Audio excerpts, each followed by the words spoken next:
Introduction and educational disclaimer. Credit scores explained. A plain English guide to what affects your score, what does not, and how credit reports work. By Plain Facts Finance. Educational disclaimer. This book is for general financial education only. It is not financial, investment, tax, legal, accounting, credit repair, or individualized advice.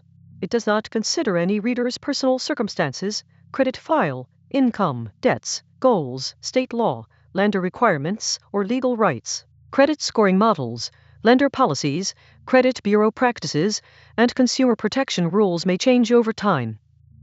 The examples in this book are simplified and use fictional facts. They are meant to explain concepts, not to predict how a specific score will change. A lender, landlord, insurer, employer, credit bureau, scoring company, court, regulator, or other decision maker may use different information or different standards. Readers should verify important information with official sources and consult qualified professionals when appropriate.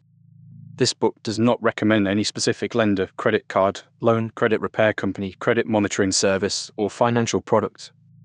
It does not promise that any action will raise a credit score, result in approval, reduce interest rates, remove accurate information, or produce any other financial outcome.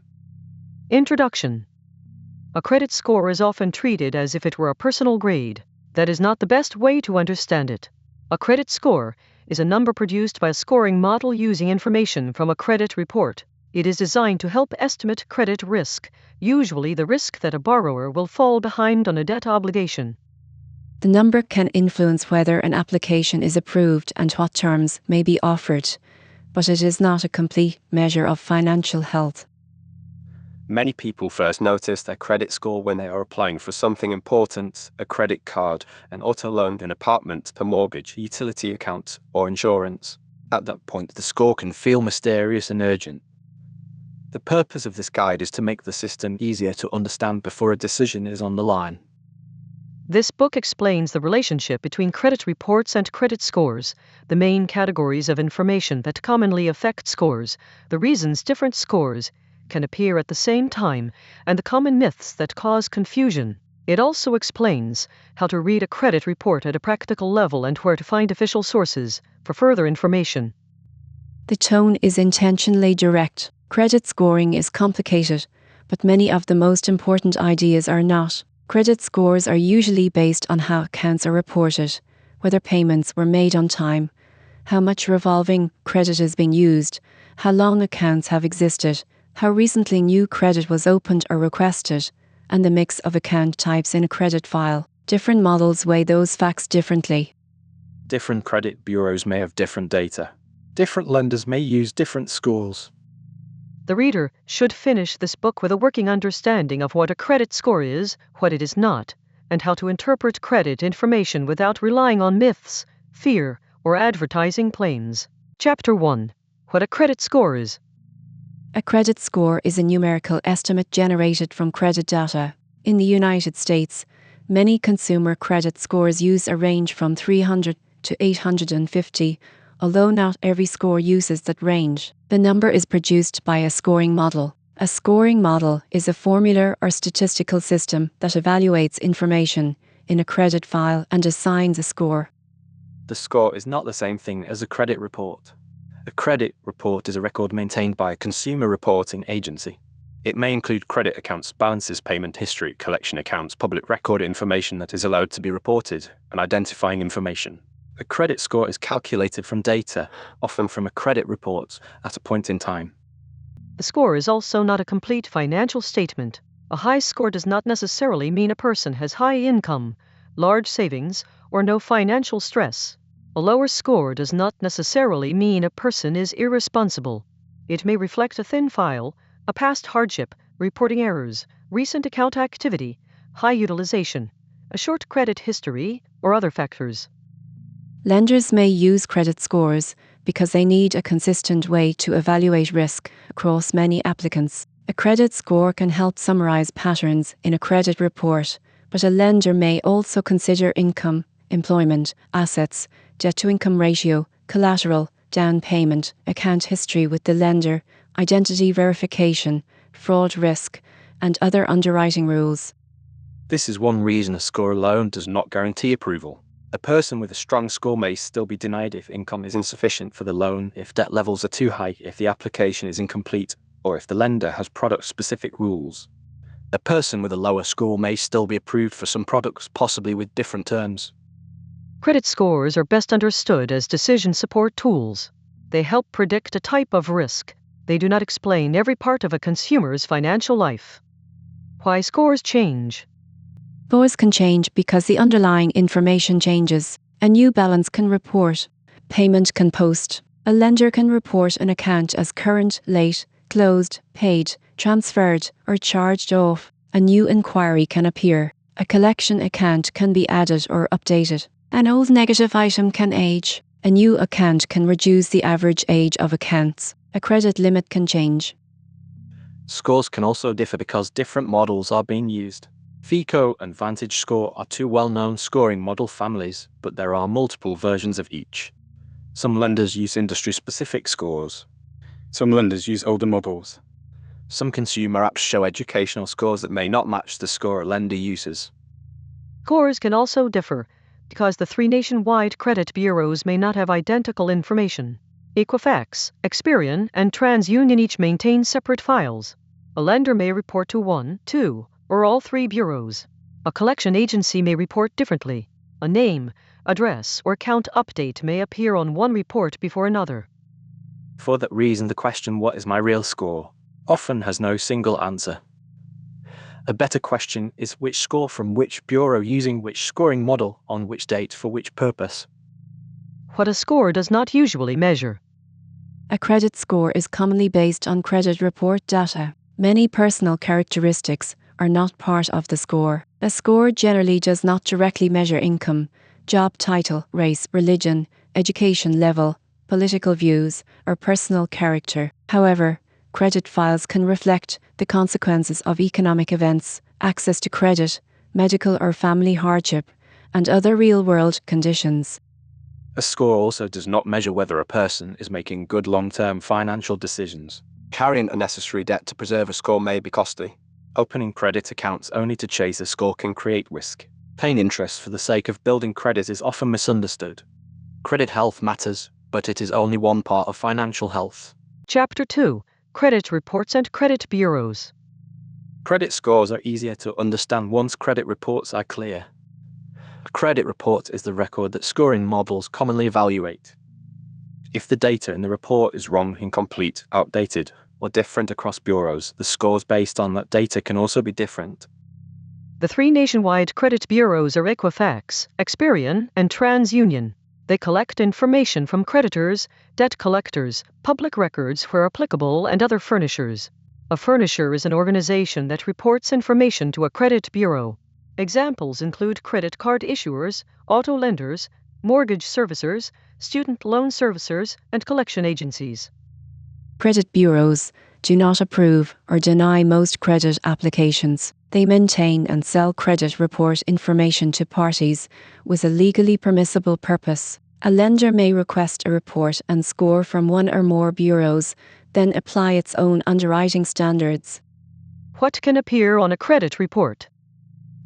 A credit report may include identifying information such as name, address, social security number, variations, date of birth, and employment information if reported. It may include credit accounts, often called trade lines. A trade line may show the creditor name, account type, account number variation, date opened, credit limit, or loan amount, balance, payment status, payment history, and whether the account is open or closed. Reports may include inquiries. A hard inquiry is usually connected to an application for credit. A soft inquiry is usually connected to a consumer checking their own credit, a promotional offer, account review, or certain background checks. Soft inquiries are not used to calculate consumer credit scores. Reports may include collection accounts if a debt has been placed with or sold to a collection agency, and the agency reports it. Reports may also include a certain public record information allowed under credit reporting rules, such as bankruptcies. Credit reports normally do not include every bill a person pays. Rent, utilities, cell phone service, insurance, and subscriptions may not appear unless a company reports them, a third-party reporting service is used, or an unpaid account is sent to collections. This is why paying ordinary bills on time may not always build a credit file, even though missing them can create financial consequences. Why the three reports may differ. The three reports may differ for ordinary reasons. A creditor might report to only one or two bureaus. An update might arrive at different times. A collection agency might report to one bureau and not another. A name or address variation might create a matching issue. An account might be disputed at one bureau but not the others. Because scores are based on report data, a score generated from one bureau's file may differ from a score generated from another bureau's file, even if the same scoring model is used. This is normal. A large difference may be worth investigating, because it could reflect missing accounts, reporting errors, fraud, identity mix-ups, or different account updates. Free credit reports. The official site for free credit reports from the three nationwide credit bureaus is annualcreditreport.com. The Federal Trade Commission states that annualcreditreport.com is the only website authorized to fill orders for the free annual credit reports consumers are entitled to by law. The FTC also notes that the bureaus have permanently extended a program allowing free weekly online credit reports through the site. Free credit reports are not always the same thing as free credit scores. A report shows the data.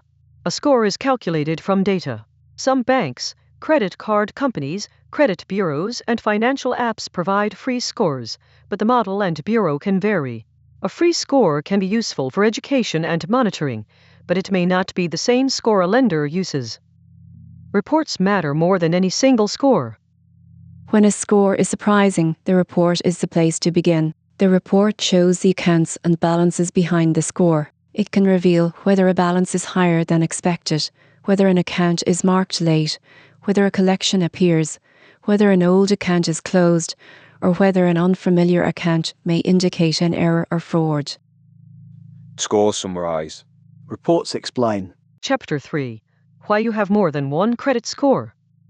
It is common for a person to see different credit scores on the same day.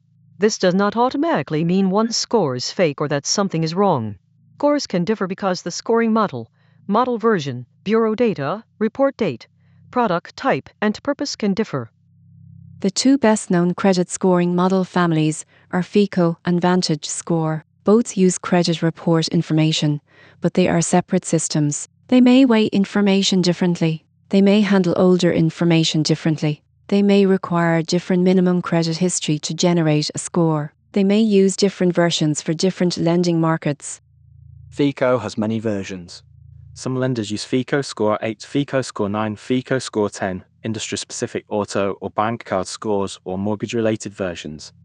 Vantage Score also has multiple versions, including Vantage Score 3.0 and Vantage Score 4.0.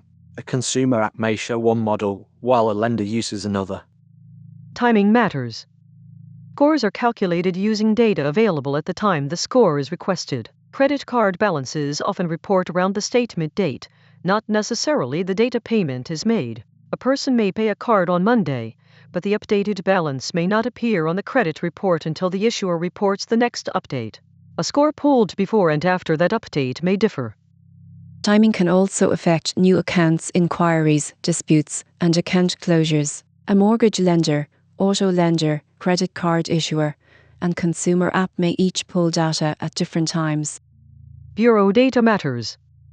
If Experian shows a credit card with a $2,000 balance, TransUnion shows the same card with a $300 balance, and Equifax does not show the card, all scores based on those files can differ.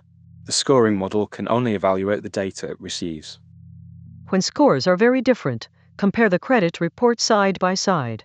Look for accounts that appear on one report but not another, balances that differ, incorrect late payments, unfamiliar collection accounts, duplicate accounts, and identity information that does not belong to you. Purpose matters.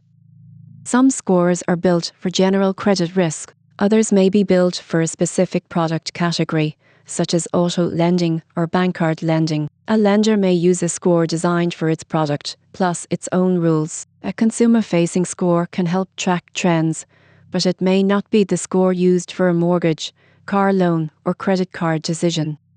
The practical lesson is not to obsess over small differences between scores. A difference of a few points may simply reflect timing or model variation. A large difference may deserve a report review. The most useful habit is to understand the underlying factors and monitor the reports that feed the scores. Chapter 4. The main score factors. Credit scoring companies do not publish every detail of their proprietary formulas. However, they do explain broad categories of information that commonly affect scores. FICO describes 5 main categories: payment history, amounts owed, length of credit history, new credit, and credit mix. Vantage Score describes similar categories, including payment history, total credit usage, credit mix and experience, new accounts, and available credit. Traditional FICO score education often summarizes the 5 main categories this way. Category: traditional FICO weighting payment history 35% amounts owed, 30% length of credit history, 15% new credit, 10% credit mix, 10%. These percentages are useful as a learning framework. They should not be treated as a personal score calculator. The effect of any factor depends on the full credit file and the scoring model being used. The categories are not separate boxes in real life. One event can affect more than one category. Opening a new credit card can add an inquiry, create a new account, change the average age of accounts, increase total available credit, and later affect utilization. Paying down a balance can affect amounts owed and available credit. Closing an account can affect available credit and, depending on the model and account history, may affect scoring in different ways over time. Payment history. Payment history is generally the most important scoring category. It reflects whether accounts have been paid as agreed. Late payments, missed payments, defaults, collections, charge-offs, foreclosures, repossessions, settlements, and bankruptcies can all be negative indicators, depending on the model and the report. Not all late events are equal. Scoring impact can depend on severity, recency, frequency, account type, and the rest of the credit file. A payment reported 30 days late may differ from one reported 60, 90, or 120 days late. A recent late payment may matter more than an older one. Multiple late payments may matter more than one isolated event. A key distinction is between a late fee and a late payment reported to the credit bureaus. A creditor may charge a late fee shortly after a due date if the payment is not made on time under the account agreement. Credit reporting as late generally follows reporting rules and account status standards. Consumers should review account agreements and credit reports rather than assuming a fee and a reported delinquency are the same event. Amounts owed and credit utilization. Amounts owed is not simply the total amount of debt. Scoring models often evaluate how much revolving credit is being used compared with credit limits. This is commonly called credit utilization. For example, if a credit card has a $1,000 limit and the reported balance is $500, the utilization on that card is 50%. If a person has total credit card limits of $5,000 and total reported balances of $1,000, total revolving utilization is 20%. Models may consider both total utilization and utilization on individual accounts. High utilization can suggest greater risk because it may indicate that a borrower is closer to available limits. Low utilization can indicate more available credit capacity. However, zero, low, moderate, and high utilization may be treated differently depending on the model and file. The reported balance is often the statement balance, not the current balance visible in a banking app at every moment. This is why a person can pay in full each month and still show utilization if the balance reports before the payment is made. Paying in full avoids interest on many credit cards when done according to the grace period rules, but the reported balance may still affect a score. Length of credit history. Length of credit history reflects how long accounts have been established. Scoring models may consider the age of the oldest account, the average age of accounts, the age of specific account types, and how recently accounts have been used. A longer history gives a model more information. A short file can still have a good score, but lenders may consider the depth and age of the files separately. A score built on 6 months of limited history may not be viewed the same as a similar score built on many years of varied history.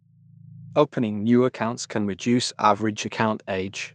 Closing an account does not necessarily erase its history immediately. Closed accounts can remain on credit reports for a period of time depending on the account and reporting rules. The effect of closing an account can vary, especially if the closure reduces available revolving credit and increases utilization. New credit. New credit includes recent applications, inquiries, and newly opened accounts. Applying for credit can result in a hard inquiry. Opening several accounts in a short period can suggest elevated risk, especially for someone with a short or limited history. Rate shopping is treated differently in many scoring models for certain types of loans, such as mortgages, auto loans, and student loans. Multiple inquiries for the same type of loan within a defined shopping window may be treated as one inquiry for scoring purposes. The exact window and treatment can vary by scoring model. New credit is not automatically bad. Credit files develop through accounts. The issue is context and pace. A single new account may have a modest and temporary effect in one file and a larger effect in another file. Credit mix. Credit mix refers to the variety of account types in a credit file. Common account types include revolving credit, such as credit cards, and installment credit, such as auto loans, student loans, personal loans, and mortgages. A broader mix can show experience managing different kinds of obligations. Credit mix is usually less important than payment history and amounts owed. It is also not a reason to take on unnecessary debt. A person should not borrow money only to create a mix. Interest costs, fees, and financial risk matter more than trying to optimize a small scoring category. A practical summary. The most reliable general principles are simple: pay accounts as agreed, Understand what is being reported, keep revolving balances manageable relative to limits, be cautious with repeated applications, and review credit reports for accuracy. These principles do not guarantee a particular score, but they align with the main categories that scoring models commonly evaluate. Chapter 5. Payment history in detail. Payment history receives significant weight because it directly relates to whether a borrower has repaid obligations as agreed. A scoring model may not know why payment was missed. It usually sees the reported facts current, 30 days late, 60 days late, charged off in collections, included in bankruptcy, or another status. This can feel harsh because real life is complex. A missed payment may come from job loss, illness, family obligations, military service, divorce, mailing errors, autopay failure, natural disaster, or simple oversight. The credit reporting system does not always capture context. It records account status. Common payment status terms. Current generally means the account is being paid as agreed. Past due means a required payment has not been made by the due date. Delinquent means the account is late under the creditor's reporting standards. Charge-off generally means the creditor has written the account off as a loss for accounting purposes, though the consumer may still owe the debt unless it is resolved or legally unenforceable. Collection means a debt has been placed with or sold to a collection agency. The exact legal and accounting meaning of these terms can depend on the account, creditor, and applicable law. For credit education purposes, the important point is that negative payment status can remain visible and can affect scores. Severity, recency, and frequency. A recent 90-day late payment is usually more serious than an older 30-day late payment. Multiple late payments are usually more serious than one. Pattern across several accounts is generally more serious than an isolated event. The impact of negative information also depends on the rest of the file. Older negative information may have less impact over time, but it may still matter while it remains on the report. Certain negative items can remain on credit reports for years. Bankruptcies can remain for different periods depending on the chapter and reporting rules. Consumers should consult official credit reporting resources or qualified professionals for specific rights and timelines. Collections. A collection account can appear when an unpaid debt is assigned or sold to a collection agency, and the agency reports it. Collection reporting can be complicated. Different scoring models treat some paid and unpaid collections differently. Medical collections have also been subject to changing reporting practices and scoring treatment.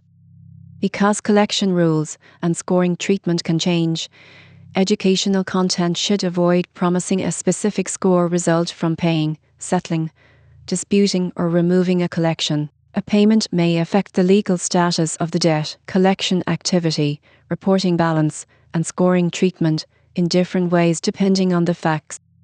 The fact-based approach is to read the report, identify the furnisher, verify the debt, understand the age and status, keep records, and use official dispute processes if information is inaccurate. Autopay and account monitoring. Autopay can help avoid missed payments, but it is not a substitute for monitoring.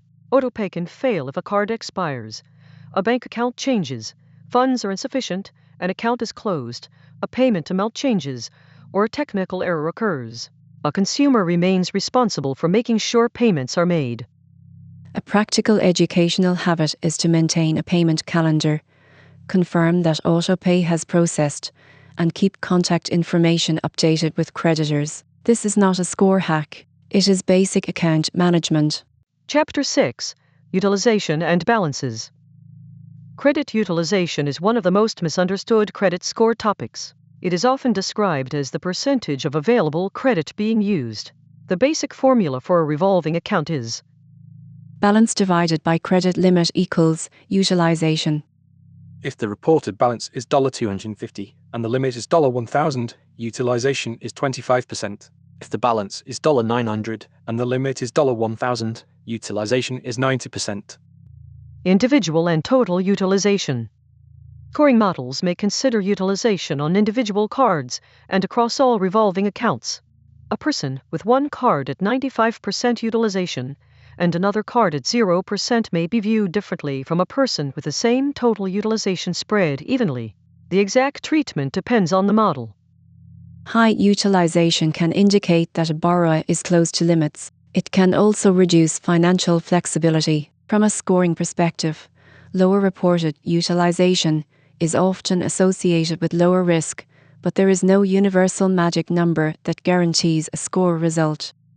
Many educational resources mention 30% as a general threshold.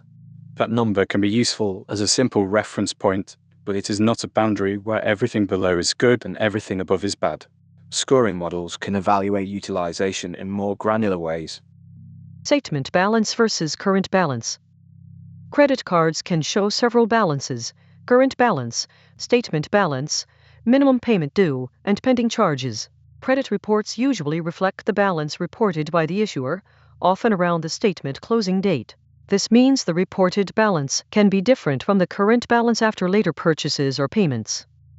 For example, a cardholder may have a $700 statement balance on a $1,000 limit card. The issuer reports $700. Cardholder pays the balance in full before the due date and pays no interest under the account's grace period terms. The credit report may still show $700 until the next report update. The score may react to the reported $700 balance, even though the cardholder paid in full. This is why I pay in full, and my report shows utilization can both be true. Credit limits. A credit limit is the maximum revolving credit available on an account under the account agreement. A higher limit can reduce utilization if the balance is unchanged. A lower limit can increase utilization if the balance is unchanged. Creditors can raise or lower limits based on their policies, account history, risk review, income updates, market conditions, or other factors. Requesting a credit limit increase may or may not involve a hard inquiry, depending on the issuer and process. Readers should check the issuer's policy before assuming either outcome. Carrying a balance is not required.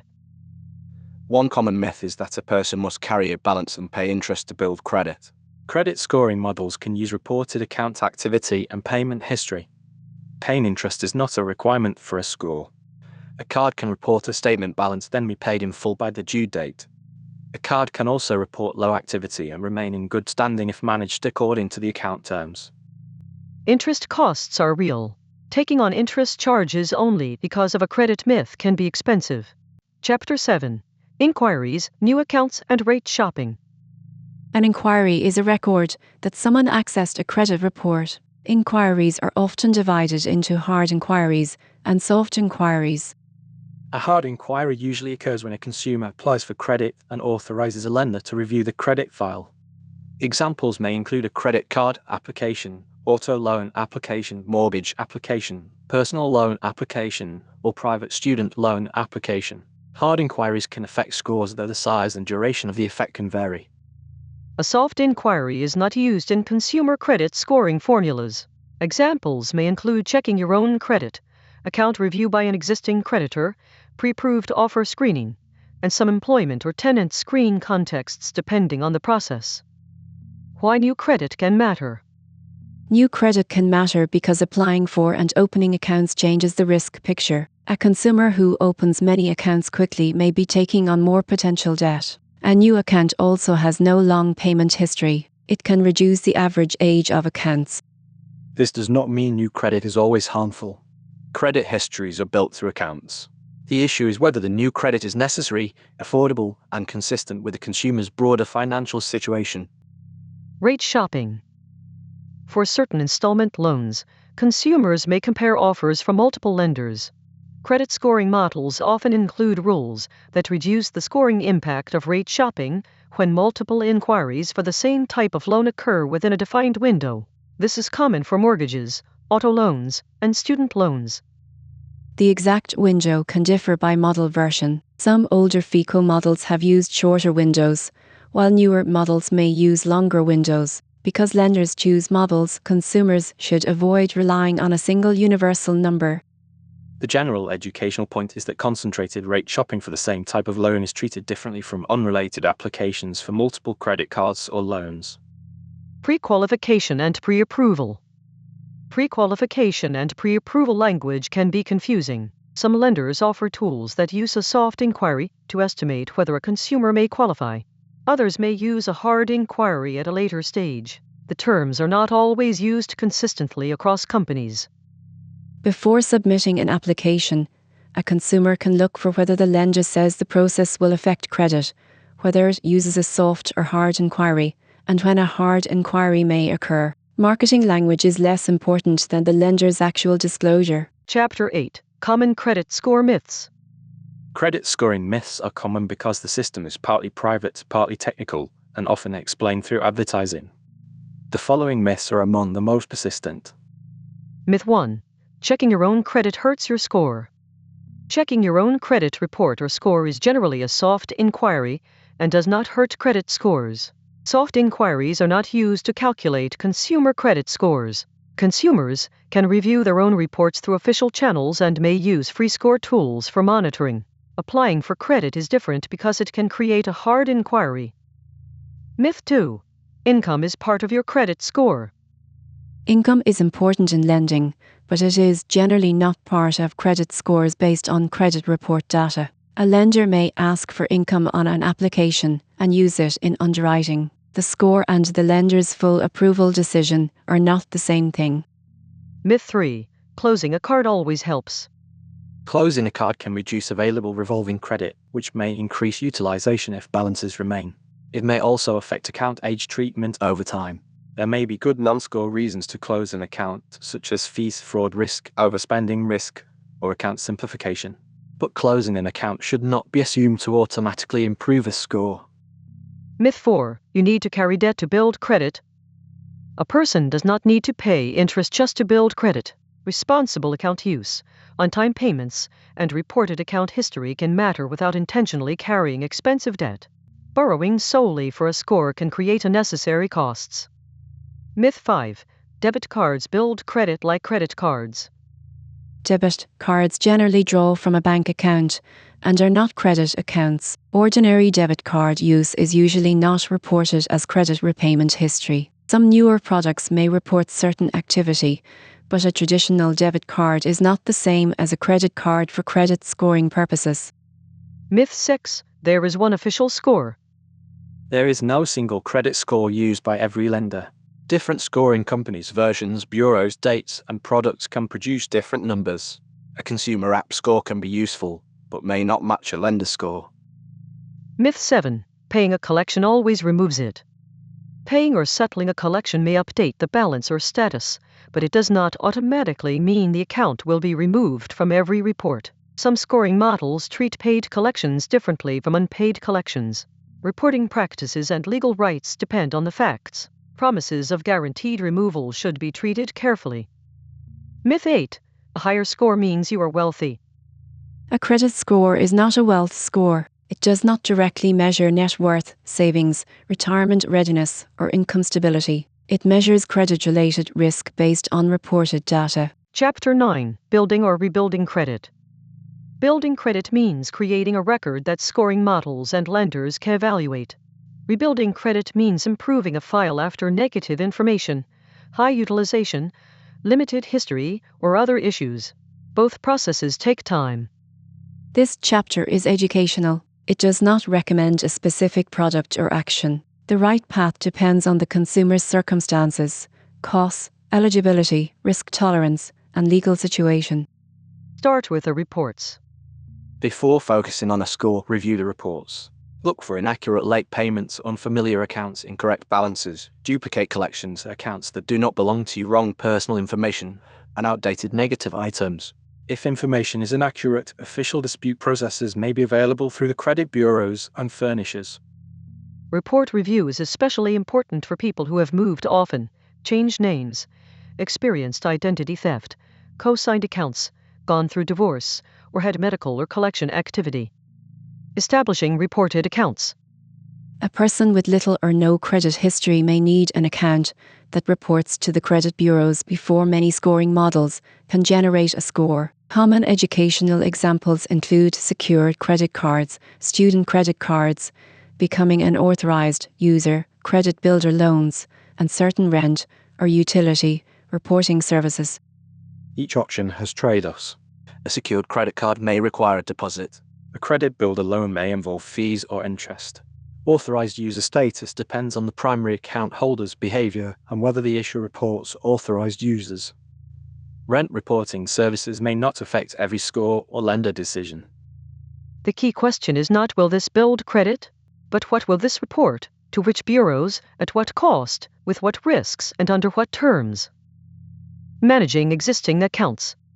For existing accounts, the most important educational principles are to understand due dates, pay at least the required minimum by the due date, monitor balances and limits, read statements, and keep contact information current. If a hardship occurs, contacting the creditor before an account becomes severely delinquent may provide more options than waiting.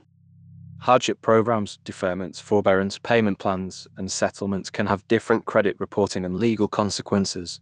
The details matter. Consumers should ask how an arrangement will be reported and keep written records. Avoiding credit repair traps. Credit repair advertising often appeals to urgency and shame. Some companies promise to remove accurate negative information or quickly raise scores. Accurate negative information generally cannot be removed simply because it is inconvenient. Inaccurate information can be disputed without paying a credit repair company. There are legitimate professionals and non-profit counselors who may help consumers understand options, but consumers should be cautious with upfront fees, guarantees, pressure tactics, and instructions to misrepresent information. The FTC and CFPB provide consumer information about credit repair rights and warning signs. For this ebook's educational purpose, the main principle is simple: understand the report, verify accuracy, use official dispute channels when appropriate, and avoid promises that sound too certain. Chapter 10. Reading your credit report. Reading a credit report can feel unfamiliar at first. The format differs by bureau, but the basic review process is similar. Step 1. Confirm identity information. Review names, addresses, social security number variations, date of birth, and employment information if shown. Old addresses are not necessarily errors. However, unfamiliar addresses, names, or identity details may indicate mixed files reporting errors or identity theft. Step 2. Review open accounts. For each open account, check the creditor name, account type, date opened, balance, credit limit or original loan amount, payment status, and payment history. Confirm that the account belongs to you and that the reported balance and status are reasonable based on your records.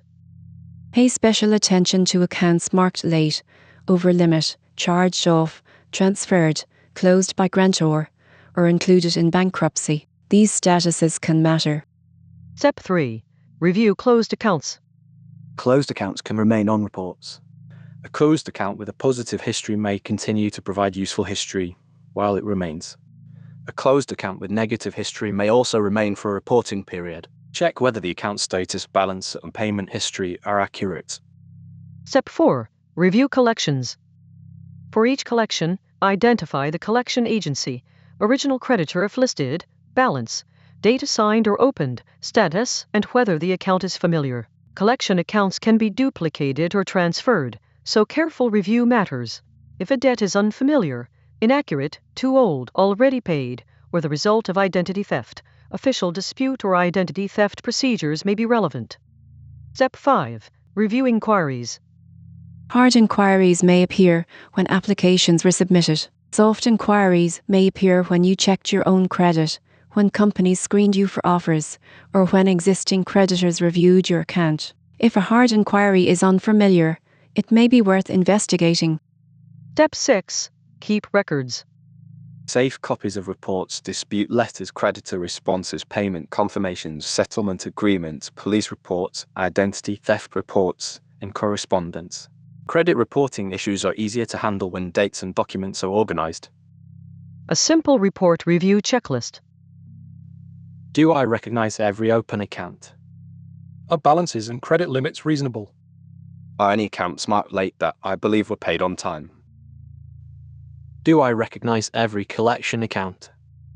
Are there duplicate or outdated negative items? Do any addresses, names, or employers look unfamiliar? Are there hard inquiries I do not recognize? Have I saved a copy of the report for my records? Chapter 11. Example scenarios. Examples can make credit scoring easier to understand, but they must be read carefully. The numbers in this chapter are fictional. They do not predict a real score change. A scoring model may react differently depending on the full credit file, the scoring version, the bureau data, and the timing of the update. The purpose of these examples is to show how reported facts can move through the system. Scenario 1. Paying in full but reporting a high balance. Maria has one credit card with a $1,000 limit. She uses the card for groceries, gas, and household bills. Her statement closes with a $780 balance. 2 weeks later, before the due date, she pays the statement balance in full. From an interest cost perspective, Maria may have handled the account properly if she paid within the grace period under her card agreement. From a credit reporting perspective, the issuer may have reported the $780 statement balance before she paid it. Her report may show 78% utilization on the card until the next reporting cycle. This example shows why paying in full and showing high utilization can happen at the same time. The score sees the reported balance and limit. It does not necessarily know that the cardholder paid the full statement balance after the statement closed.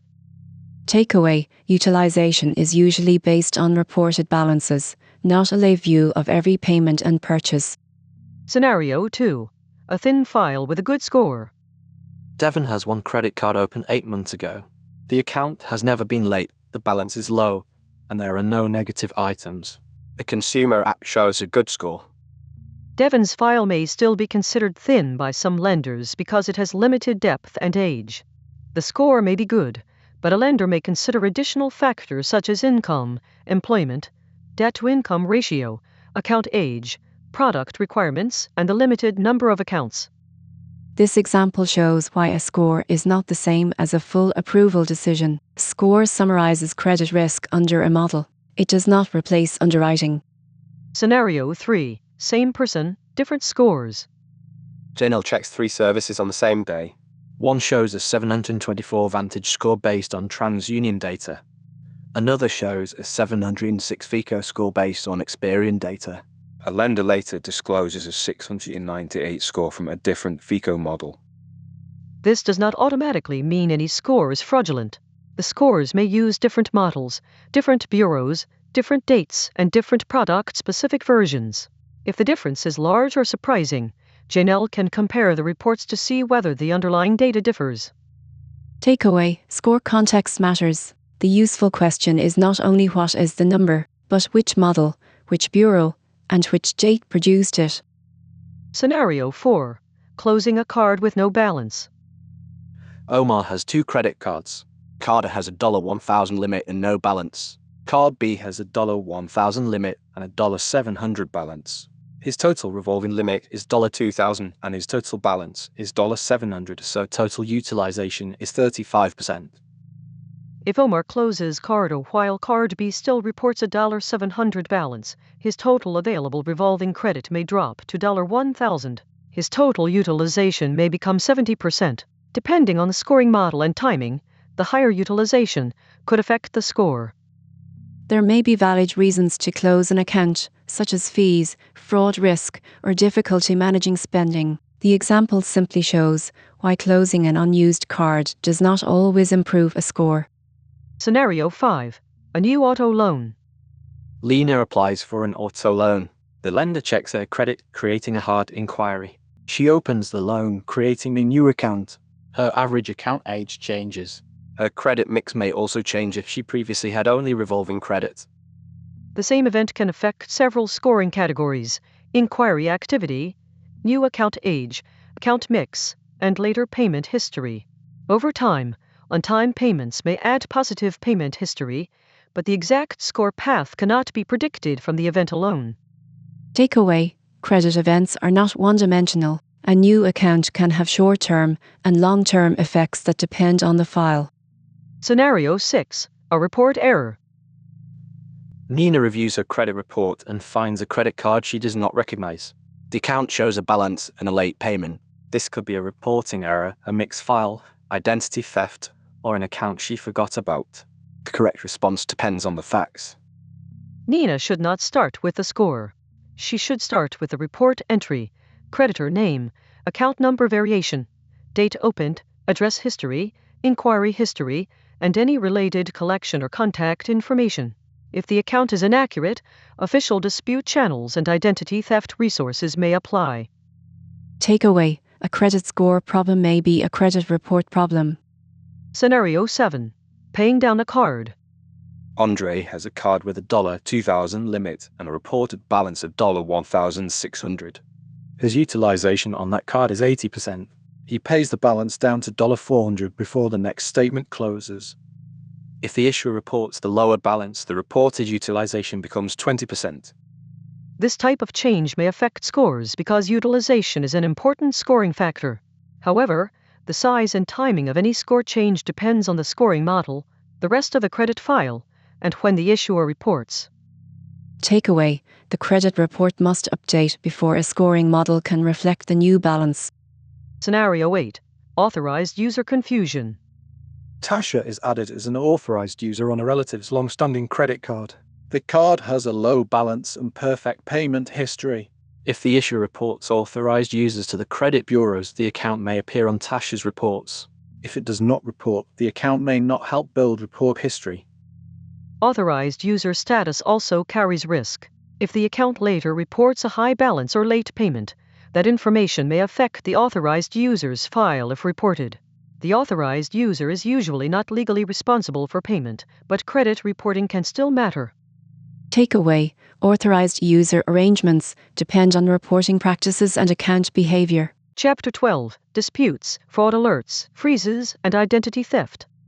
Credit education should include consumer rights because reports can contain errors. A score based on inaccurate report data can be misleading. This chapter provides a general orientation, not legal advice. Disputing inaccurate information. If a credit report contains inaccurate information, consumers can dispute the item with the credit bureau that issued the report. They may also contact the company that furnished the information. The dispute should identify the item, explain why it is believed to be inaccurate, and include supporting documentation when available. Examples of possible documentation include account statements, payment confirmations, court documents, identity theft reports, letters from creditors, settlement agreements, discharge documents, and prior credit reports. Copies are generally safer than originals. The dispute process is not a tool for removing accurate information simply because it is negative. It is a process for correcting or removing information that cannot be verified as accurate or complete under applicable rules. What to include in a dispute letter. A dispute letter should be specific enough for the bureau or furnish it to identify the item and understand the issue. A basic letter usually includes full name, current mailing address, date of birth, and the last 4 digits of the social security number if needed for identification. The credit bureau or company receiving the dispute. the account name and account number or partial account number as it appears on the report. The specific information being disputed. The reason the information is believed to be inaccurate or incomplete. The requested action, such as investigate, correct, update, or remove the inaccurate item. Copies of supporting documents. A request for written results of the investigation. The letter should be factual and concise. It should avoid emotional language, unsupported accusations, or broad claims that do not identify a specific reporting issue. What to track? Good records matter. A consumer handling a reporting issue may want to keep The date each report was accessed. A copy of the report showing the disputed item.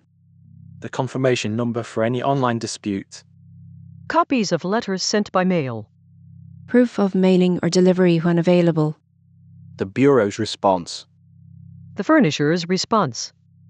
Notes from phone calls, including date, time, representative name, and summary. This record keeping does not guarantee an outcome, but it helps maintain a clear timeline. Fraud alerts. A fraud alert tells creditors to take extra steps to verify identity before opening new credit. Fraud alerts can be useful when a consumer suspects identity theft or believes personal information may have been exposed. Initial fraud alerts and extended fraud alerts have different rules and durations. A fraud alert is different from a credit freeze. A fraud alert adds a warning to the file. A freeze restricts access to the report. Credit freezes. A credit freeze, sometimes called a security freeze, restricts access to a credit report. It can make it harder for identity thieves to open new accounts because many creditors need access to a report before approving credit. A freeze can usually be lifted temporarily when the consumer wants to apply for credit. A freeze does not prevent all types of fraud. It does not stop charges on existing accounts, prevent all account takeovers, block every type of background check, or remove existing fraudulent information. It is one tool, not a complete identity protection system. Consumers generally need to place freezes separately with Equifax, Experian, and TransUnion. They should keep any PINs, passwords, or account credentials needed to manage the freezes. Identity theft. If a credit report shows accounts that do not belong to the consumer, identity theft may be involved. The Federal Trade Commission operates identitytheft.gov, which provides recovery steps and identity theft report tools. A police report may also be relevant in some situations. Identity theft cases can require patience and documentation. The consumer may need to contact credit bureaus, creditors, debt collectors, banks, government agencies, and law enforcement depending on the type of fraud. The educational principle is to respond to unfamiliar accounts as report data first, identify the entry, preserve evidence, use official channels, and avoid sending sensitive information to unverified parties. Avoiding imposter sites. The FTC warns that imposter sites may pretend to be associated with annualcreditreport.com or offer free reports in exchange for personal information or paid services. The official site for free credit reports from the 3 nationwide credit bureaus is annualcreditreport.com. Consumers should be cautious with misspelled URLs, sponsored ads, unsolicited emails, and sites asking for sensitive information without clear legitimacy. When dealing with credit reports, typing the official address directly can reduce risk. Chapter 13. Frequently asked questions. Is a credit score the same thing as a credit report? No, a credit report is the underlying record of credit information. A credit score is a number calculated from information, often from a credit report. If the report changes, a score based on that report can change. Why did my score drop after I paid off debt? There are several possible reasons. The report may not have updated yet. The paid account may have closed. The credit mix or installment loan balance factors may have changed. Another account may have reported a higher balance at the same time. A new inquiry or account may have appeared. The only way to understand the likely cause is to compare the before and after report data. Does rent help my credit score? Rent does not automatically appear on traditional credit reports. Some landlords or rent reporting services may report rent payments, and some scoring models may consider rental data when it is present. The effect depends on whether the data is reported, which bureaus receive it, which scoring model is used, and how the lender evaluates the file. Do utility bills help my score? Ordinary utility payments may not appear on a traditional credit report unless reported through a specific service or unless unpaid bills are sent to collections. Paying utilities on time is still important because missed payments can create fees, service interruption, collection activity, or other consequences. What is a good score? Different scoring models and lenders use different ranges and standards. Many consumer scores using a 300 to 850 range describe higher numbers as lower risk, but approval and pricing depend on the lender, product, income, debt, collateral, and other criteria. A score category label should not be treated as a guaranteed approval standard. How often should I check my credit report? The FTC states that consumers can access free weekly online credit reports from the 3 nationwide bureaus through annualcreditreport.com. How often a person checks depends on their circumstances. More frequent review may be useful before major credit applications, after identity theft, during disputes, or when monitoring unfamiliar activity. Can an employer see my credit score? Employment screening rules can vary, but employers that use consumer reports generally receive reports under specific legal rules and with required authorization. They typically do not receive the same credit score used by lenders. State laws may add restrictions. Consumers should review official employment screening information for their situation. Do medical bills affect credit scores? Medical debt reporting and scoring treatment has changed over time and may continue to change. Some medical collections may be treated differently from other collections depending on reporting practices and scoring model version. Consumers should check current official sources and review reports carefully. Are credit monitoring apps accurate? They may accurately show the score they are designed to show. That does not mean the score is the same one a lender will use. A monitoring app should be understood by model, bureau, and date. It can be useful for trends and alerts, but it is not a universal lender score. Can I raise my score quickly? Sometimes a score can change quickly when report data changes, such as a lower reported balance or correction of an error. But no one should promise a guaranteed quick increase. The file, model, and facts matter. Be cautious with services or content that guarantees fast results. Should I open a credit account just to improve my score? Opening credit can help establish history if managed well and reported, but it can also add inquiries, new account age effects, fees, interest risk, and overspending risk. Credit decisions should be evaluated by cost-purpose terms and affordability, not only by possible score effects. Chapter 14. A Reader's Review Plan. This chapter is a neutral education checklist. It is not a personalized action plan. It is meant to help a reader organize information before making decisions or asking questions of a qualified professional. Review the reports. Start with the reports from Equifax, Experian, and TransUnion. Save copies. Do not rely only on a score dashboard. The dashboard may not show every detail needed to understand the file. Look account by account. Confirm ownership, status, balance, credit limit, payment history, open or close status and dates. Make notes about anything unfamiliar or inconsistent. Separate facts from goals. A report review should distinguish facts from goals. This account shows a 60-day late payment in March is a fact to verify. I want a higher score is a goal. A score goal is difficult to evaluate without first understanding the report facts. Useful fact questions include: Which bureau is showing the information? Which company furnished it? What date was it reported? What balance and status are shown? Is the item familiar? Do personal records support or contradict the entry? Identify the main score pressures. After reviewing reports, a reader can identify broad pressure points. Common examples include high revolving utilization, recent late payments, collection accounts, short account history, many recent inquiries, few open accounts, or inconsistent bureau data. This is not the same as receiving advice. It is classification. Classification helps the reader understand which part of the credit system is most relevant. Prepare questions before contacting a company. When contacting a creditor, bureau, lender, or counselor, clear questions help. Examples include: Which account are you reporting? Which bureaus do you report to? What balance and status did you report most recently? When do you normally report account updates? If I enter a hardship plan, how will the account be reported? If I dispute this item, what documentation should I provide? Which credit score model did you use for this decision? These questions do not force a particular outcome, but they can make the conversation more precise. keep the score in perspective.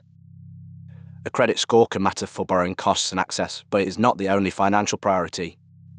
Emergency savings, income stability, insurance, debt affordability, housing costs, taxes, legal obligations, and family needs can matter more than a small score change.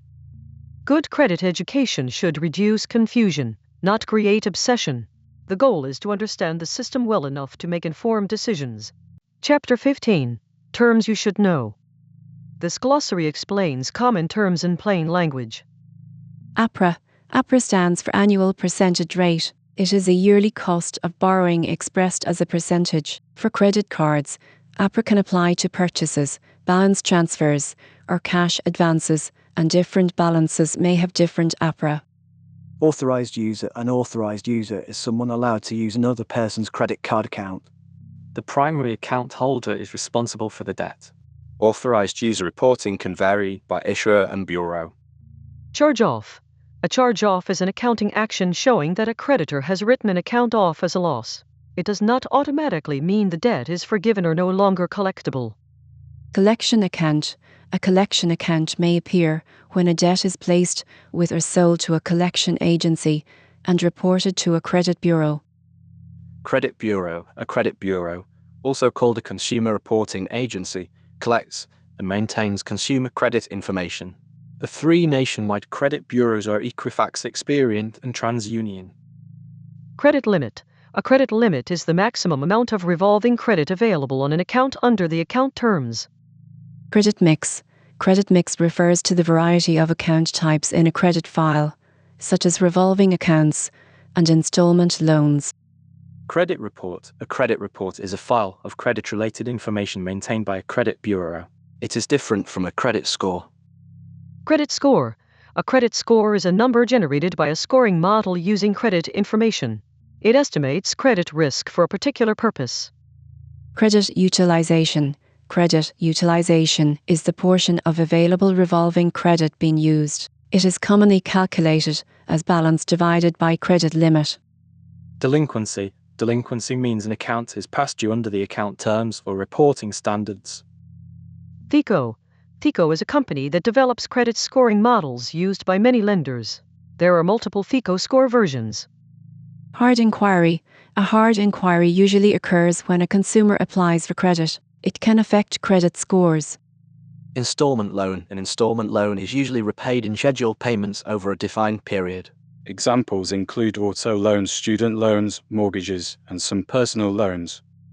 Minimum payment. The minimum payment is the least amount required by the due date to keep an account from becoming past due. Paying only the minimum can increase interest costs and extend repayment time.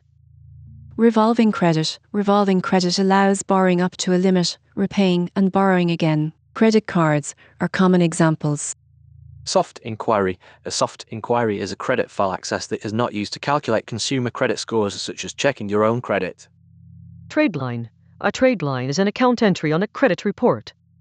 Vantage score. Vantage score is a credit scoring model company created by the three nationwide credit bureaus. There are multiple Vantage score versions. Chapter 16. Source notes and further reading. The following sources were used to keep this guide grounded in established consumer credit education. Readers should check official sources for current rules, access points, and consumer rights. Federal Trade Commission free credit reports. This source explains annualcreditreport.com how consumers can request reports and why imposter-free report sites should be avoided. Federal Trade Commission credit scores. The source explains what credit scores are, how scoring systems generally work, and the relationship between credit reports and scores. Consumer Financial Protection Bureau. You have many different credit scores. This consumer explainer discusses why scores can differ by model, timing, and source. FICO, understanding your FICO scores. This consumer education booklet explains the 5 main FICO score categories and their general relative importance. Vantage Score, Credit Scoring 101, Factors that affect your Vantage Score credit score. This source explains Vantage Score categories such as payment history, total credit usage, credit mix and experience, new accounts, and available credit. Annual Credit Report.com. This is the official site identified by the FTC for free credit reports from Equifax, Experian, and TransUnion. Equifax, Experian, and TransUnion consumer education pages. These sources can provide current bureau-specific procedures for reports, disputes, freezes, fraud alerts, and consumer file access. Closing note. A credit score is important, but it is not the center of a financial life. It is a tool used by other people and companies to evaluate certain kinds of risk. The most useful response is not fear or obsession. It is literacy. Understand the report. Know which behaviors commonly affect scores. Review the information for accuracy. Be cautious with claims that promise fast or guaranteed results. Use official sources. Keep records. Treat credit as a system to understand, not a mystery to chase.